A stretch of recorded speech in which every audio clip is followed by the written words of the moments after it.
All right, today we are jumping into one of the most detailed and frankly jaw-droppingly precise prophecies in the entire Bible. We're going to decode Daniel chapter 11, specifically verses 25 to 35, and match it up step by step with a really turbulent period in ancient history, a time filled with war, betrayal, and incredible resistance. So, here's our game plan. We're going to walk through this verse by verse. We'll start with a war that was fought more with lies than with swords. Then we'll see a powerful king get publicly humiliated and watch as he unleashes his fury on a holy covenant. But out of that fire, a faithful resistance rises up, and we'll see how they were ultimately refined by that very fire.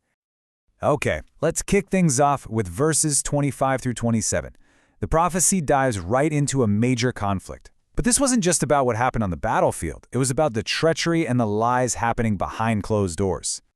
Verse 25 throws us right into the thick of it. We meet our two main players, the king of the north and the king of the south. This sets the stage for a massive military showdown that history now knows as the Sixth Syrian War. So, let's put some names to these titles, shall we? Around 1770 BC, our king of the north is Antiochus IV, ruler of the Seleucid Empire, and he's marching his huge army against the king of the south, who at this time is the young Ptolemy VI of Egypt. But here's where the prophecy gets really interesting. It zooms in on why Egypt lost, and it suggests it wasn't just about troop numbers or tactics. Nope, something else was going on. And verse 26 tells us exactly what it was: betrayal. That phrase, "they that feed of the portion of his meat," that's talking about the people closest to Ptolemy, his own trusted advisors, and historians confirm it. Key figures in his inner circle turned on him, which caused his army to completely fall apart from the inside, just as the prophecy said it would.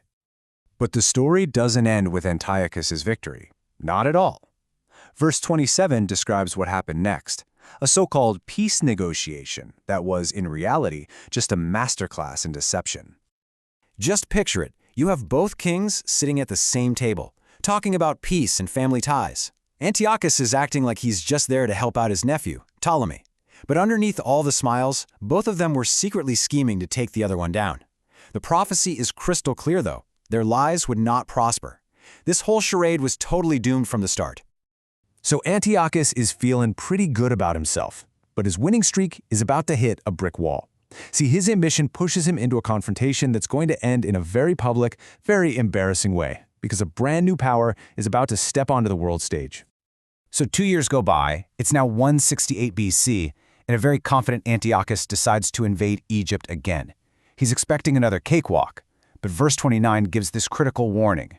This time, it shall not be as the former. Things had changed. Big time. I mean, think about it. The Egyptian army is in shambles, and Antiochus is at the peak of his power. Who on earth could possibly stand in his way? Well, verse 30 gives us a pretty surprising answer. The answer arrives from the sea, the ships of Chittim. Now, this was a term used for naval powers coming from the West, and at this point in history, it could only mean one thing. The rising superpower of Rome had just entered the chat. And what happens next is one of the most legendary standoffs in ancient history. A single Roman diplomat, a guy named Gaius Popilius Lenus, walks right up to the mighty king. He draws a circle in the sand around Antiochus and gives him an ultimatum. You will decide to withdraw your army from Egypt before you step out of this circle. Faced with the might of Rome, the utterly humiliated king had no choice but to back down. So Antiochus is absolutely furious. He's just been publicly shamed by Rome, but he can't exactly take his anger out on them. So what does he do? He turns all that rage onto a much easier target, the Jewish people and their holy city, Jerusalem. And his anger builds to this terrible climax, a direct attack on Jewish worship. Verse 31 describes this act with a truly chilling phrase, the abomination that maketh desolate. This was an assault on the very heart and soul of the Jewish faith. You see, this wasn't just a political move. This was a deep spiritual violation. Antiochus's armies marched into the Holy Temple in Jerusalem. They stopped the daily sacrifices, and then they built a pagan altar to a Greek god, Zeus Olympios, in the most sacred place in Judaism. This ultimate act of desecration, this abomination, it all went down in the year 1670 BC. This moment marked the absolute peak of Antiochus's tyranny against the Jewish people and everything they believed in. You'd think this kind of brutal persecution would scare everyone into submission, right? Well, it did the exact opposite. As verse 32 shows us, it actually split Jewish society into two very different groups. On one side, you had those who were corrupted by flatteries. These were Jews who chose to abandon their faith to gain political favor, safety, or rewards. But on the other side, you had a group who knew their God. This faithful remnant refused to give in, and they started to organize what would later become the famous Maccabean Revolt. And verse 33 makes it painfully clear. Choosing resistance was a brutal path. The faithful were executed by the sword, they were martyred in flames, they were taken captive, and they had everything they owned stolen from them. And yet, their incredible courage in the face of all this horror only made the people's resolve even stronger. Then, in the middle of all this suffering, verse 34 tells us they received a little help. Now, this is widely understood to be the first military victories of the Maccabean Revolt, led by heroes like Judas Maccabeus. It was this tiny spark of hope. The text is realistic, though, and it notes that some people joined the rebellion for their own selfish reasons, not just out of pure faith. And that brings us to the last verse we're looking at today, verse 35.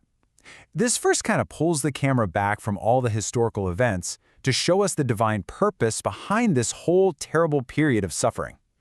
According to this verse, all this intense persecution actually served a purpose. It was meant to test, to purge, and to refine God's faithful people. This trial by fire is what ultimately led to the Maccabean victory and the rededication of the temple in 164 BC, an event that is still celebrated today as Hanukkah. So this incredibly detailed prophecy leaves us with a really deep question that still resonates today. How is it that periods of immense suffering and trial can actually work to forge a stronger, more purified identity for a whole community? It's a powerful idea to think about.